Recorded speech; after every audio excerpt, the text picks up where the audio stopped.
များနဲ့နှလုံးသားအလားတွေအကျဉ်းနာစေတနာလေးတွေ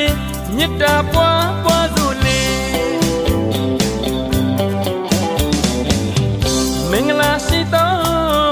ရက်မြတ်ခါပဲကြက်တည်ရှိသောနေမြတ်ခါပဲနန္ဒတတဝါတွေကြမ်းမာကြမ်းပါစေခုနှစ်ရက်သားသမီးများတွေ